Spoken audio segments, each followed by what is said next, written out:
Welcome back to Dear Future X. We have a very special episode today. Why? Because we've got a trio.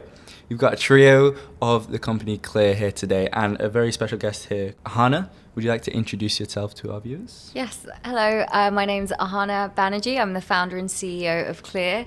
We are a Y-Combinator backed beauty tech company, and we have a free app that helps people figure out which skincare products to use and whether they're actually working.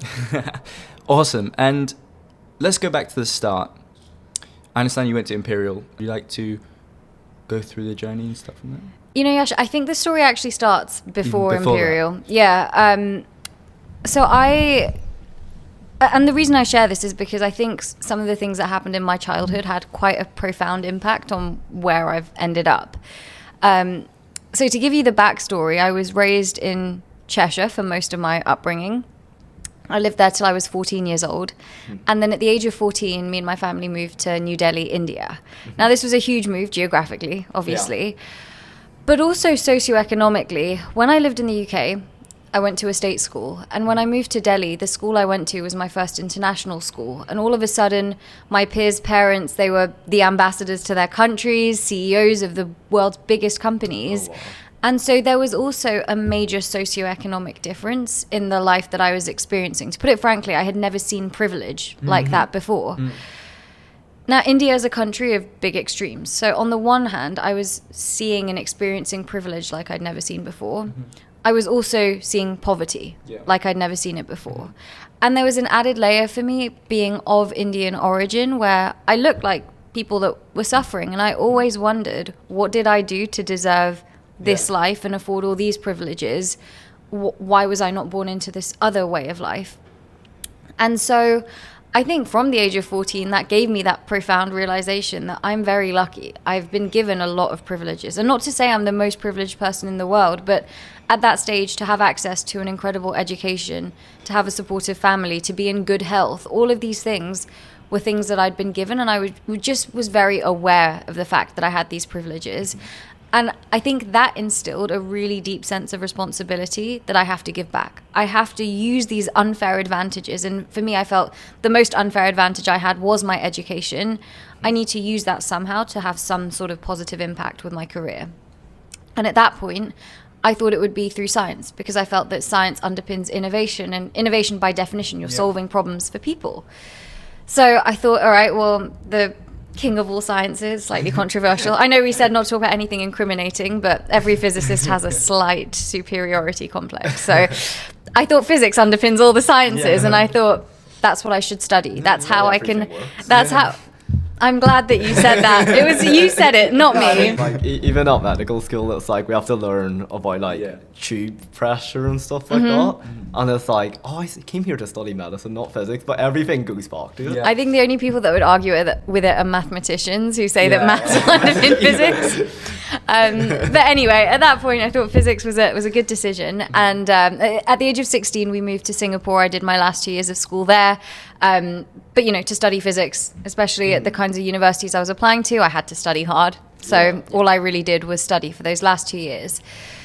So this is when the university story starts. But the reason I shared that little prequel, if you will, is because when I started my degree, it wasn't just a random choice of like, oh, I'm just going to do physics because I'm good at physics. It was, I'd really thought about it, and I really felt like I wanted to have an impact, and it was going to be through academia and science and innovation. And when I got to university, it wasn't what I expected. And for several reasons, you know, I think I came from doing the IB program at school, which is a much more broader curriculum, and all of a sudden just doing maths and physics all day was like a bit jarring.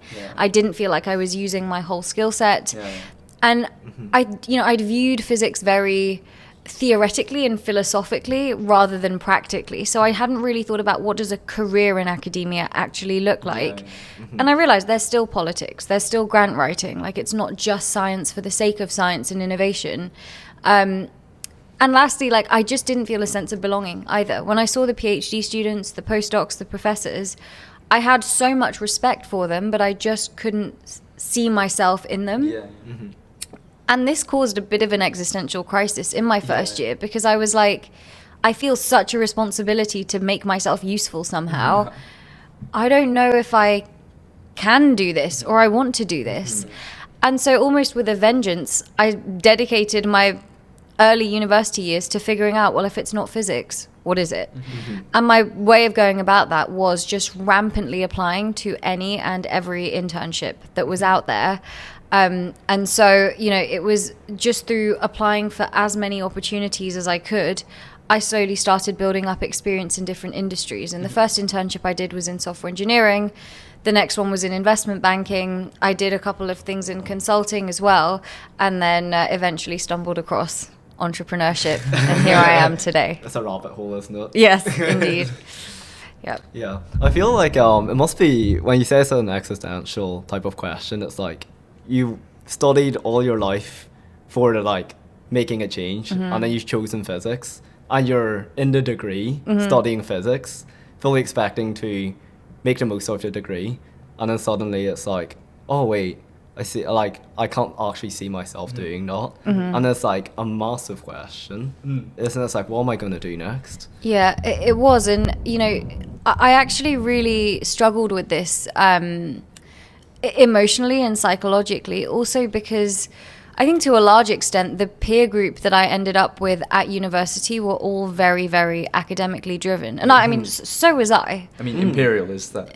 It is, but I was like the front row lecture theatre Really? crew. Yeah, and I don't know why or how, but like Front row. it just it somehow ended up that way, that all of my friends were the really hardcore physicists, and physicists are already quite hardcore. And even in my friend group, I never fully felt like I fit in or resonated with them, but I just admired them so much because frankly they were so bloody smart. And I wished that I had that, but I think it actually had a very detrimental effect on my self-confidence and my mental health. And, we skip ahead now. I finished uni, 4 years ago, and people will, if anything, tell me you're so confident. And I am. I agree. These days I am extremely confident, and you kind of have to be when you start a company. But during uni, I really struggled with my confidence because this whole existential crisis really it knocked me because I believed that I was going to pursue academia, and it was only, I think, really until my third year I believed it was okay to not pursue academia and to change my plan. And even though I was doing these internships, and I look back at first year Ahana, second year Ahana, and I should have been so proud of myself, but I had this really toxic narrative, and I hate to say it, that was perpetuated by my peer group of you're doing this because you failed at physics. It's because you weren't good enough to pursue this. That's why you applied for these internships. And so, I really struggled. I remember actually, even between my first and second year, I did my first spring week at Morgan Stanley. And so that was spring of first year. I converted that to the summer internship, which was the summer after second year. So about a year and a bit passed between them. And one of the executive directors who'd met me in my first year, and at this point I just started uni, so I was still kind of myself, quite confident, happy, whatever. She met me after my second year, and she actually asked me, she was like, what's happened to you? And it made me cry. It upset me that much. She was like, you are so confident and outspoken. What's wrong with you now? Notice a change. Yeah, there was a noticeable change in my demeanor and my self-confidence, in my self-belief, all of that. So no, I had a really tough time at uni, and it's a strange relationship I have with it because I'm so grateful for where I am now. I love my life, and I feel so privileged to be able to do what I love and work with amazing people. And maybe had I not suffered so much, I wouldn't have ended up here, honestly. I don't know, but my university years were not fun, I'll put it that way. They were extremely important and shaped my life tremendously, and I would probably do it all over again. But it wasn't fun at the time. Yeah. So you mentioned in your third year, you had that kind of mindset shift where, what I'm doing with these internships is actually okay. What was the thing that clicked? So there were two things. The first is, in my third year is when I did my first startup job. And this came up through a cold message on LinkedIn from a guy who had an idea for a startup. And the idea was to build a platform that matched students who are looking for graduate jobs with graduate employers. And he needed someone with 3 specific skills. So the first was someone that could code and actually build the platform. The second was someone who was at a London-based uni, because there's way more universities here, there's lots of students. And the third was somebody who had relationships with the early careers recruiters at all of these big companies. And because I had done so many spring weeks, summers, insight talks, coffee chats, like harassed everyone everywhere, I had these relationships. And at this point, I didn't know what entrepreneurship was, but this just sounded like fun. And I felt like I could do it. So I said yes. And this was the first job that I did that I completely fell in love with. Wait, did he reach out to you or did you? He reached out to me. Oh. I had no idea about this. Yeah. In fact, I think what actually happened was it was like a random tech recruiter that I had met in my first year after I'd done my Morgan Stanley spring. Yeah. I met with him once in my first year at a random like coffee shop in South Kensington. And then he messaged me saying, hi, I know this guy. He's a student at Oxford. He's got this idea. Do you mind if I give him your contact details? I feel like you match the profile he's looking for. That's how it happened. Oh, wow. So it was very out of the blue, very random.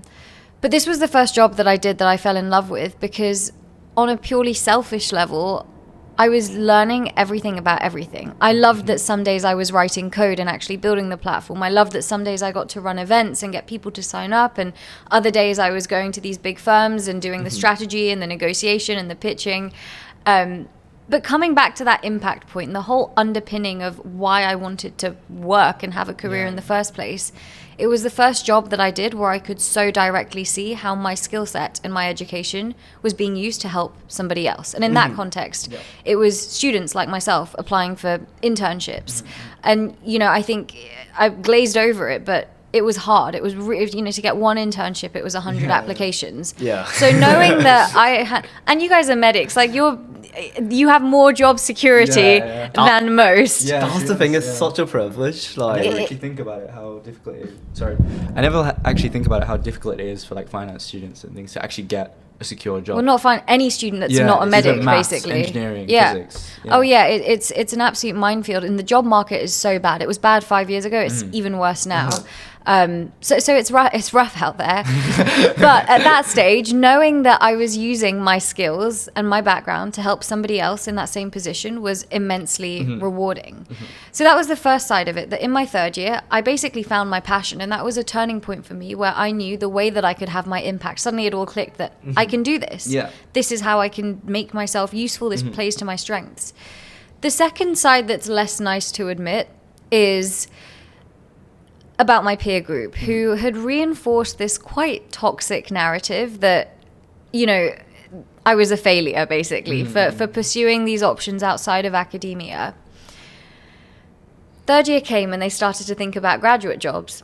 And it was seeing them apply and actually, again, it's a horrible thing to say, get rejected from opportunities that I had secured.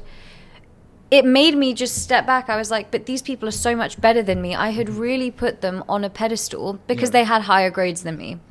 And at that point, that was all I cared about because that's what how we were almost valued. Like our value was like our grades. Yeah. And so even though I had done all these things outside of university, I myself didn't place a value on it at that time.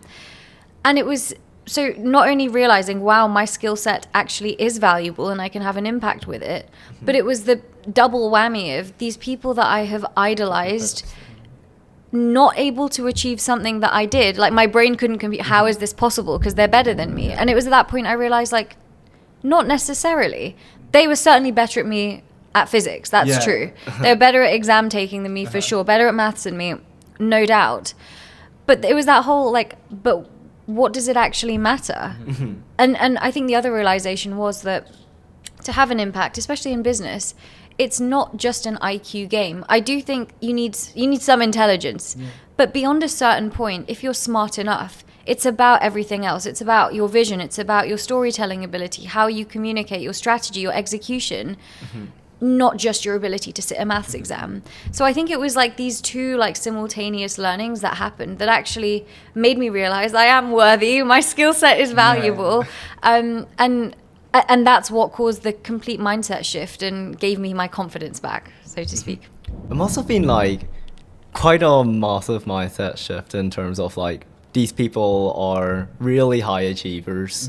Like they scored very high on every test and they've been talking down to you in a way. And then it's just like suddenly when it comes to the end game of like, let's say, getting a graduate role, it's like it turns and it flips. Yep. Would you say like it's based on your previous experience in just your internships, or is it more specific skill that you worked on? I think it's a mixture of both. Uh-huh. But securing those internships was because of the skills, if that makes sense. And then Yeah. it snowballs. The more you have on your CV, and then the easier it is to land a role afterwards. I think what made me stand out for the first internship, and then, you know, towards the end when it came to securing the graduate roles, was the fact that I had a track record of going above and beyond. I never took like my intelligence or my degree for granted. I didn't ever assume just because I have a physics degree from Imperial, I'm just going to waltz into a job, which I think is the mistake a lot of my peers made, because they knew they were smart, and they are some of the smartest people I've still met till date. They're incredibly academically gifted. The sad reality of this world is that's not enough. It's not enough to just be really smart anymore. You have to prove that you have real world competence. And the other thing is, real world competence also is not directly proportional to, in my case, your ability to sit a maths exam in a physics degree. And I think from every internship I did, it was my track record of starting things, leadership positions, being vocal, being a good communicator that got my foot in the door. That's what got me the internship. The thing that got me the return offers was the competence that I'm hardworking, I'm very disciplined, and I like solving problems. And ultimately, I'm able to think in a very practical way, and I'm a practical person. And so I think it was a bit of a mixture of both. And this also really impacted my hiring strategy later down the line. I think when I just graduated and just started my company, I over-indexed on, for example, the university somebody went to. Yeah. So if you went to a better university, I was like, okay, I should prioritize this candidate.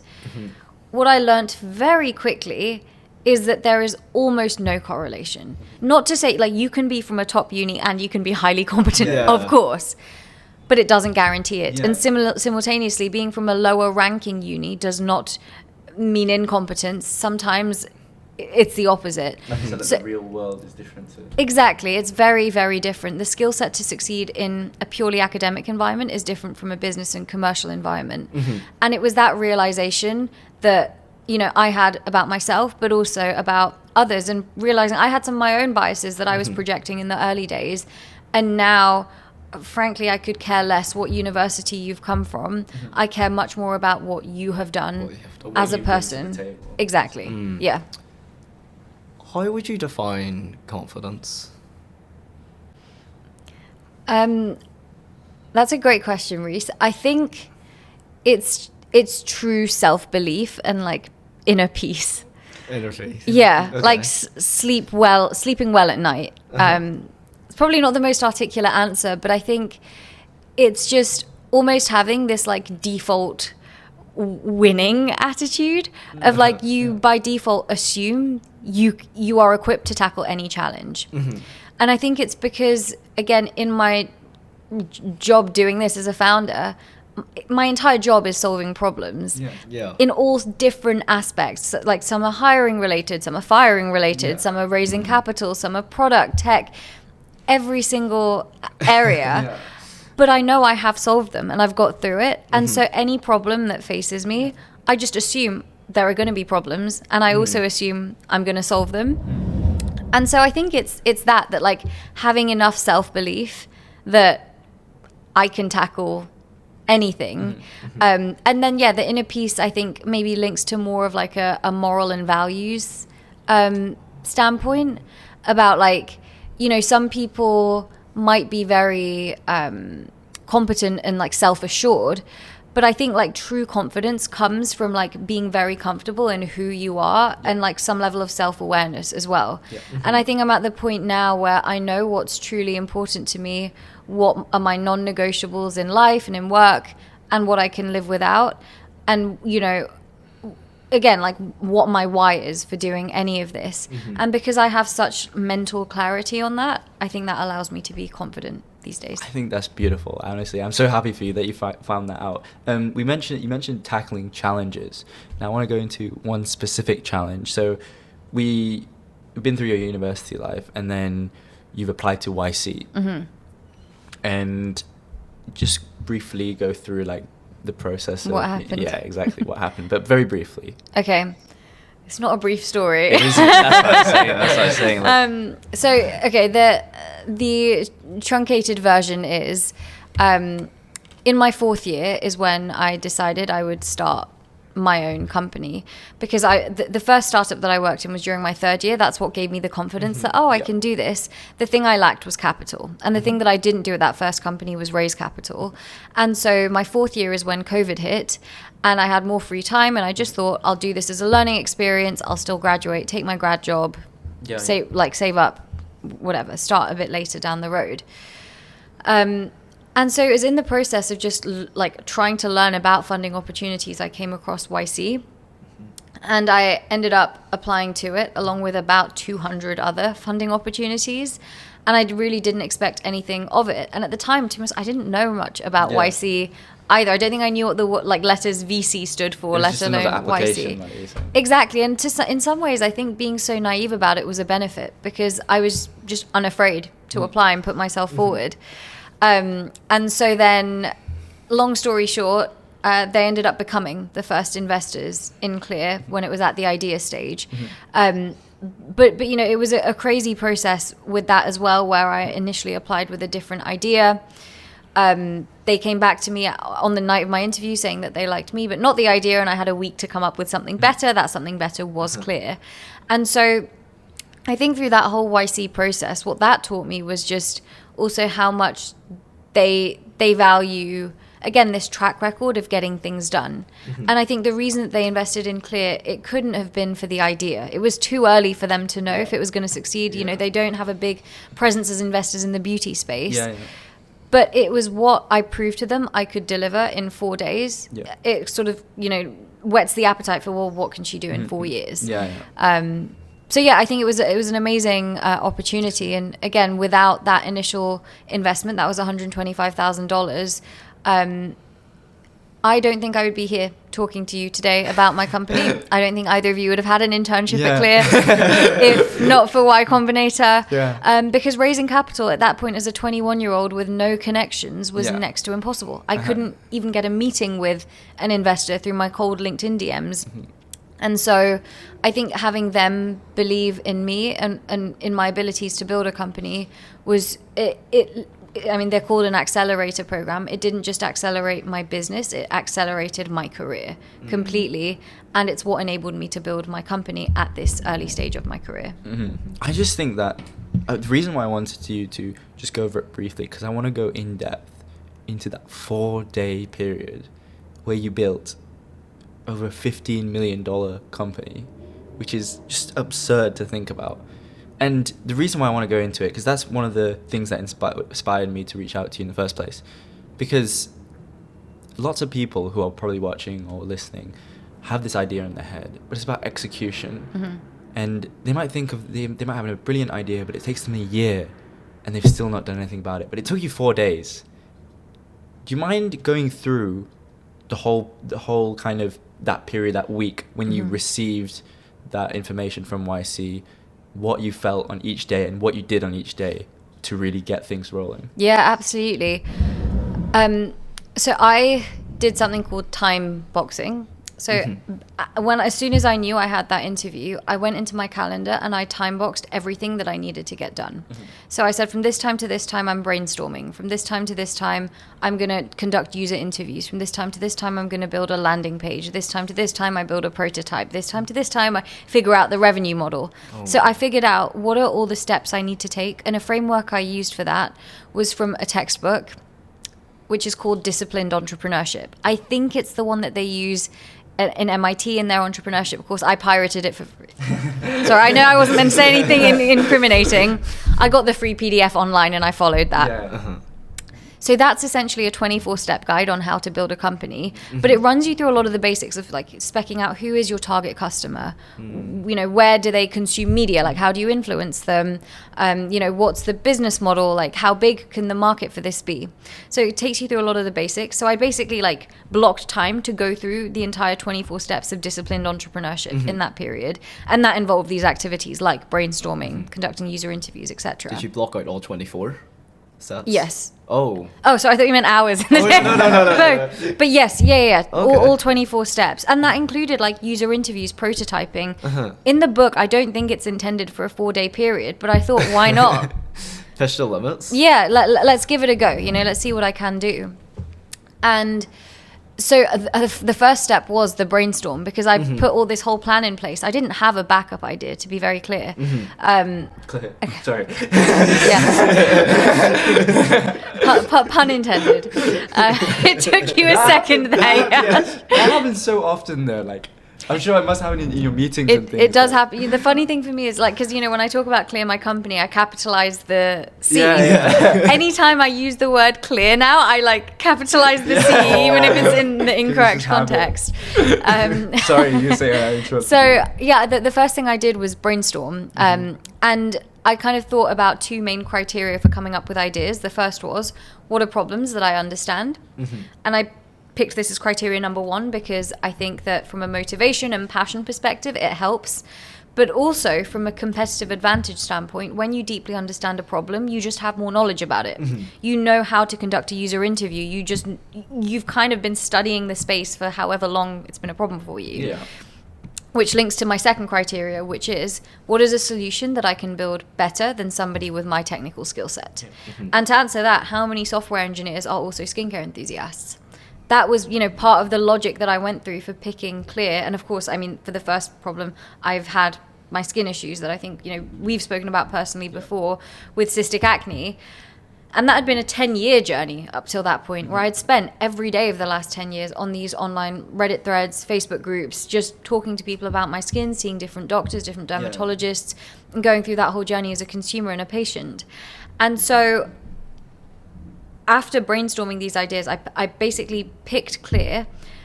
It wasn't called Clear. It was just a skincare idea at that point. Yeah. But I defined the problem statement, which was, I don't know which products to use, and I don't know if they're working. And so then I put together an initial thesis for a solution. And at that point, interestingly, it was actually like a pure sort of black box AI recommendations tool. So you sign up to an app, you tell it a bit about your skin, and it just spits out a recommendation. And this is where I started. Now, I talk about these user interviews I did. I ended up doing 60 in that short time frame. I ended up getting over 300 signups to a wait list. I built an initial prototype and even got 4 user demos in on the night of my interview. So I did actually make a lot of progress in that short amount of time. How did you get 60? That's a lot in 4 days. Begging and pleading. And I mean, Reese, you've done an internship at Clear, and this was something that I emphasized to you. You know yourself how many messages it takes to get one response. I wrecked my Facebook Messenger, like personally, because I sent so many messages out to like the admins of skincare groups on these communities. And because again, there were all these problems, you can't self-promote. So you can't say, hey, like I'm going to build the next $1 billion like skincare app that's going to help everyone in this group. I had to figure out what do I even post to get them to let me. So I was like, hi, I'm a 21-year-old girl who has acne and I can code and I want to build an app to help people in this group. Would anyone be willing to talk to me about their skincare journey? And so I did this on Facebook, Reddit, on comment sections of YouTube videos of like skincare content creators, Instagram comment sections, wherever I could find people. And then of course, so friends and family, I did interview some. Not all of them were my target customer. So I just asked them, like, do you have any friends that are into skincare? Or like, be like, tell me about the last product you bought. Why did you do it? And if they're like, my sister said, I was like, can I talk to your sister? Yeah, based on like kind of the cold messaging, which one was like the most successful for you? For all of the different avenues? Yeah. In terms of sheer response rate, it was through the warm connections. So through friends and family and asking them for introductions. The challenge with that though is especially in that first layer. That's why I didn't index too heavily on the friends and family. I wanted the connections of the friends and family that were into skincare, because like friends and family will never be completely honest with you. So I think like shamelessly asking people in my network already was number one. But to be honest, I have to say that even though the response rate objectively was bad from like Facebook and Reddit, the quality was really high, because these were genuine skincare enthusiasts, people enthusiastic enough to join a Facebook group for skincare. These are the kind of people that will also actually be enthusiastic enough to download a skincare app. And it's funny because now, again, 4 years hence, I'm friends with some of those early testers that I met through those Facebook groups at that time. But yeah, no, I did a lot of user interviews, and I had a very, very rigorous process for assumptions testing, because from what I'd learned again from those first two startups is one of the big mistakes you can make as a founder, especially if you have experienced the problem that you're solving for, is you're like, I know everything about this, I'm just going to build and put it out there. And what happens 9 out of 10 times is you launch something and then no one wants it. And so I didn't want to fall into that trap. So I basically ran the company like a science experiment in the early days, where, so I told you, like the sort of thesis one was AI recommendations tool. I wrote down every single assumption that had to be true for that idea to succeed. So that was people are willing to upload their products to an app. People are willing to take pictures of their skin once a week. People trust AI recommendations. I wrote down all the assumptions like this. Then I ranked them on a 2x2 matrix of how certain I am in the assumption versus how big of an impact this assumption has on the company's success. So for example, like the trusting AI recommendations, that was something that I wasn't sure about and had a huge impact on this first idea. So doing things this way helped me identify what are the high impact, low certainty assumptions. Those are the ones I need to validate or invalidate first through this process of user interviews. So based off of that, I curated a list of open questions. There's a book called The Mum Test. It's quite famous in the world of entrepreneurship and is a great resource for people interested in how to do user interviews. But essentially, you want to ask open-ended questions and learn about the unknown unknowns. So I would never ask, oh, Yash, do you trust AI skincare recommendations? But I would ask, how do you make decisions in your life? Or like, tell me about the last 5 skincare products you bought. How did you go about choosing them? So then I would run these interviews, and then I would take the insight. And the insight that I got was actually people don't trust AI recommendations in this case. And so then I tweaked the idea. When the insight came that people don't trust this, I was like, okay, well, what I'm learning through these conversations is everyone is talking about a person. Like it's my friend that told me about this product, or it's an influencer, or I saw it on an online community. So I realized there was this inherently social element to it. So then I tweaked the idea and I realized, well, I think this is more about the social side. So I have validated people are happy to track the products they're using and even share that to a community. Why not just have these recommendations or what someone else is using as public information, and then people can see into other people's diaries? And that, in fact, was version 1 of Clear. But I basically repeated this interviewing process and iterating process until I wasn't learning anything new from the user interviews. And I had validated or invalidated every assumption that went into the idea. And it was only at that point that I started actually writing any code. And I think that worked. And just to be very transparent, this whole thing took 3 months. I started it in that 4-day period. So I already had some initial insights. Then I pitched the idea, I guess. Exactly. But the process of this validation was with a community of about 300 people from these online forums. We were just on a Facebook group together that I made. And it was only like after this point that I started writing actual code for the final app that went into production. That's an amazing story of like the first 4 days going through the first 3 months and the first iteration. I like the word iterations that you use. I think that's really important, especially in entrepreneurship. Failing and then failing quick and then improving and learning from it. But you also mentioned the mom test. And you recommended me to look at this when conducting some user interview stuff. Have you read the mom test? Have you seen it? Yeah. So good. It is really, it's an interesting way because you can't trust what family and friends are saying. And therefore for your user interview, for it to be like most valuable to you, you need to ask those open-ended questions like you were saying. But you mentioned Clear in its first version just then. How has it changed to now? fundamentally, we're still solving the same problem. We're helping people figure out which products to use and whether they're working. Now we're doing a lot more cool stuff than I ever imagined. So the core functionality of the app is the same. You're tracking the products you're using, medications if you take them that wasn't in the initial version, which I think especially when you joined us over the summer, Reese, you were very instrumental in helping that. And Yash, you also worked on the medications side of the app. So venturing a bit deeper into the clinical medical space has been something that has happened within the last year, and something I'm really excited about the impact that we can have. Of course, as the data set has grown, the better the recommendations have. This was expected. This was part of the plan for building the company. But it's really cool to have executed on it and see it actually happen, and actually see the kinds of recommendations that our algorithm spits out and how they help people. People have been on the app long enough to have implemented the recommendations, tried the products, and proved that using data to inform your choices works. Who'd have thought? So I think that's really cool. And then I think on the partnerships side of things as well, again, Reese, you were instrumental in securing the partnership with SkinDoc. But, integrating telehealth platforms into our own was a really exciting development as well. Again, venturing more into the clinical space, the work that we all did together around dermatology education, the partnership with Skin Health Alliance, the work that we're doing around better representation for skin of color with DermNet as well. There's a lot of interesting initiatives that have an impact beyond just helping consumers. And then also on the brand side, that was, again, in my thesis. I believed that there was a huge data gap in the industry that prevented brands from innovating, frankly. Because if they don't know they had no mechanism to collect user feedback at scale in a truly unbiased way, which is absurd, right? It's like me building my app without conducting a user interview. You can't. How do you build a company that way? And I always saw Clear as the infrastructure tool to do that. In the early days, I was always told it's really hard to sell that. And for sure, it's not without its challenges, but it's also nice to prove people wrong. And we are now at the stage where we are providing that to brands.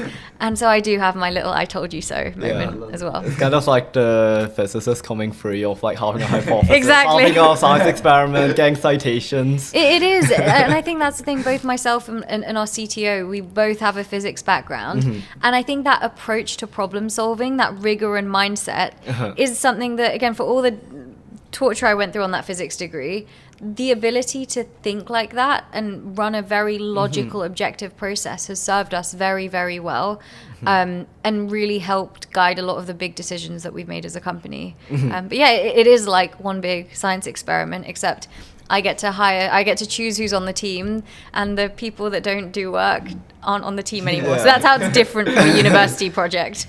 Of course. I just want to rewind back to kind of me and Yash's experience at Clear. And the one thing I told Yash, and we both agreed on, is just the company culture is so different than a lot of other internships, at least for me, that I've done. I remember the first time going into the first meeting, it was like you wanted to see us succeed, which it sounds obvious, but it's providing the resources for it, and also it's not just that, but making sure that people fit in. I remember you had, or at least we had, weekly team building activities where you organise time out of your already very busy schedule to essentially just play games with us. But it's so integral because it really fostered that psychological safety for all of us. And especially I this is one of my favorite parts is every week there's an insight talk that you gave only to Clear interns. And it's just something I've never had before. Where did the idea come from for you? Honestly, it came from having done so many internships myself.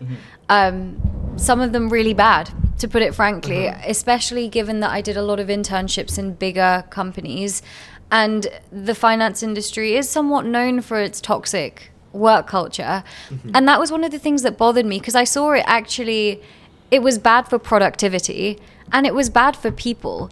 Especially with finance, I have a bit of a gripe with it, where you're taking some of the brightest, hardest working, most driven young people you're crushing their confidence, you're giving them pointless work. And I get, like, I don't want to bash finance. I think that there are great opportunities. It gives you great exit opportunities. And as you rise in the ranks, you do work that is of more impact. But the truth is, as a junior banker, they're hiring people like myself who have gone through really intense, highly intellectual physics degrees, and then your day job is changing colors on a PowerPoint, except it's not a day job, it's in the middle of the night, because the communication doesn't flow, because they don't bring juniors to the meetings. It's absurd. The culture's so much different. It is. I think it's too big a wasted opportunity for young, bright people to have worked their whole life to be doing this. Yeah. I'll be really honest. Yeah. And again, I can say this because, I can say this somewhat openly because I didn't choose that path and I don't see myself going into finance now. But I look at my peers who did. Incredibly bright people, but in the same way that my confidence was like destroyed in those years at Imperial, I've seen that happen to some of my peers because of how toxic these environments can be, and I just think that's so sad. We spend most of our lives working. I think you might as well try and enjoy it and get something out of it. And so I think because I really felt these frustrations on some of my internships, I made it a conscious effort that when I have my company, I'm not going to make these mistakes. And I also believe that an internship, like I could not have had my revelation of I'm going to build a startup had I not done a lot of different internships. And again, like I could reflect on which internships did I learn a lot from. And I'm not gonna lie, there was some internships where they just had no work for me, or it was like really meaningless work. So like I remember. Oh God, I don't know if I should say this. I know we said non-incriminate. One of the internships I was on, I had to like make a guide for how to connect the computer to a printer.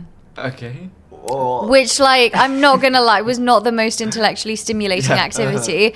Apparently I did great on the task. I've never been praised so much for work, and it was during my low of confidence. So I needed to hear how great my PDF file was. But I didn't learn anything from it. I don't know that they actually used it.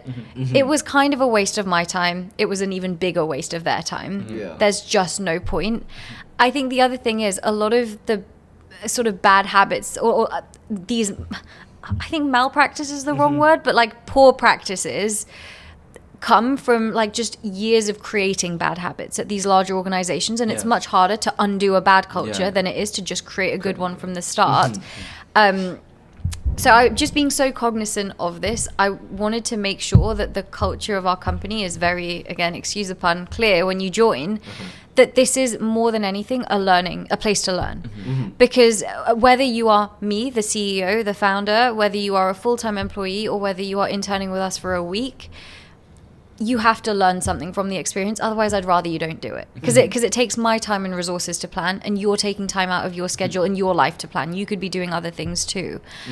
And I just hate wasting time. I hate wasting my own time. I hate wasting other people's time. And so I'm very intentional, and I think I said this to both of you, and this is what I really like about both of you as well. I don't play favorites, but sometimes I do. It's the fact that I think when both of you started at different times, I told you, I want you to take initiative. I want you to learn. I want you to tell me what you want to learn as well, so that I can help you do that. And I love people that take initiative. I love people that want to succeed themselves. And if I can help, I will. And so I think, for me, again, it was just about being intentional, knowing what kind of an environment I would have thrived in had I had that opportunity, and trying to create that for other similarly driven people. Now, I will say that there are downsides to this approach. For example, if you are the kind of person that needs a lot of supervision, or you need to be told every little detail of what you have to do, that's where perhaps our company culture would be harder. Like, I'll be very honest. Like, if for a basic task, you need a lot of support, time is limited, resources are limited, it's going to be hard. Or if, for every little thing, you need a lot of direction, then clear is not the culture. Not to say you are bad, not to say we are bad. But it's a conscious choice that, like, I felt frustrated in some of my internships where I was being directed on every little detail. I was like, just let me do it. I can do this. Where some people like that. Some people like having their hand held. But for me, I'm quite honest about that's not the kind of environment that we have at Clear. It's if you want to get stuff done, do it. I will be glad to hear about your ideas, and I want you to try and execute them. I want you to share your ideas with me, even if they sound stupid, because this is a learning for all of us. The whole point of what we're doing is innovating. There is no skincare app on the market that is the market leader. Yeah. We are learning every day by building. So first and foremost, I think just being open to learning, trying things, and not being afraid to speak up. That was the other thing. I felt so stifled in some of the other organizations where, because I was junior or young, I couldn't have my voice heard. I found that incredibly frustrating. So that's another thing that I make sure I make very clear. Again, whether you're joining us for a day, for a week, for a month, for a year, or with us forever, your voice should be heard. Your ideas should be heard. And if they're stupid, we talk about them, right? But I really don't like environments where you're just shot down based on your age or level of seniority, because if that was the case, then I would be really hypocritical doing that, having been the CEO and founder from the age of 21. I think that's amazing. And just every time I hear your story or any time I hear your values, it just makes me smile because it's so genuine, so authentic. I just love it. And I know Reese has talked about his experience at Clear, but mine was everything that you just said. Like, I just feel like I have so much independence, firstly, with my own tasks. That's the first thing you mentioned, but also I'm not afraid to just say my view or just say what I think about an idea that you bring up. And that kind of company culture, I've not had a lot of experience, but I don't think you find that very often. It's quite rare, which I really admire, and I commend you for that. Unfortunately, we're coming to the end of our podcast, so Reese usually asks our guest a very similar question each time. So after you. So the ending question is, if you had to give a series of steps to young you, so you in first year of uni, what would they be to fast track to where you are today? I'm not gonna lie, I'd do exactly what I did. I would learn at other people's expense, and that means doing internships in different sectors, in different types of companies, with different cultures. The only way to figure out what you want to do and what is the right career choice for you is building up your own set of values, and that's different for everyone. What I value might be different to what you value, Reese, which might be different to what you value, Yash. That doesn't mean any of us is better than the other one or worse. But if you lack the self-awareness of what truly matters to you, and what I mean by this is it impact? Is it personal development? Is it the location of where you work? Is it work-life balance? Is it money? Is it power? You know, there's all these different driving factors that we have. I would say you should get to a point where you know your top three. Yeah. The only way to do that is by trying different experiences, work in small companies, try and work in big companies, try and get whatever life experiences you can, work in a charity, like do charity. Just open yourself up to as much learning and as many opportunities as possible so that you can figure out what is important to you. And then you'll be in the best position possible to make a decision on what do you want for life. What if you can name your top three values, you'll be well equipped to make that decision. The only thing I would do differently is just not take my friends so seriously. Honestly, for my own happiness, I would have still taken my life so seriously. I would have still applied for the 100 internships. I would have still chased people on LinkedIn, but I would have been more confident, which is a really easy thing to say in hindsight. But this is the thing, like, objectively, I would have taken all of the same steps. I'm really proud of myself and what I achieved at university and now. I just wish I was happier at the first part of that journey. Because now I'm happy and I love my life. I love my job. I love my team. Like, I'm just a very happy person. But I wasn't for a lot of my university time, and I wish I was. It's so nice to hear that you're enjoying life right now. It's honestly just incredible. I don't know why, but I feel so happy that you're happy. Aww. And one actual thing I just wanted to quickly mention. One thing you said was try stuff. Before, we've also heard a very similar piece of advice from our other guests as well, which is just try things. Whether it's internships, you're gaining experience to figure out not necessarily if this is right for me, but maybe if this isn't right for me, which I think maybe that's what you experience with your internships. You're like, oh, I have this experience. I know I don't want to do this, but that means I could do this. It's almost just denying things or rejecting things that you don't want to do to find out what you want, which I think is really, really valuable. And I just want to say thank you very much for joining us today, Ahana. we've all enjoyed it. It's a nice reunion of the Clear team. Family reunion Family is what it reunion, we felt said like, that, yeah. especially because you interned at different times as well. It's a bit surreal. Yeah, and all three of also us like being meeting here. in person. It's nice to get out because Clear is like most of the meetings are online, so Yep. it's great seeing you again. And yeah, thank you very much for joining us. Thank you very much for having me, and I'm excited for both of your futures. I know I said I don't play favorites, but I also said that I do. And truly, like, I mean this from the bottom of my heart. I've had many people on the team, especially many interns, and I love working with you both. When I talked about like the actual workplace competence, about alignment with company values, openness to learn, asking questions. I mean, like, you know, even in the Insight Talks, Reese, the way that you would like take notes and ask questions, I love that. Nothing makes me happier than that. The way you both take initiative is something that I really admire. And so I just want to shout that out again, that truly I'm a big fan of both of yours, and I'm really excited for what you both go on to achieve as well. That's so sweet. Thank you very much. Well, guys, make sure to check out Clear on the App Store and everywhere. And thank you very much for watching.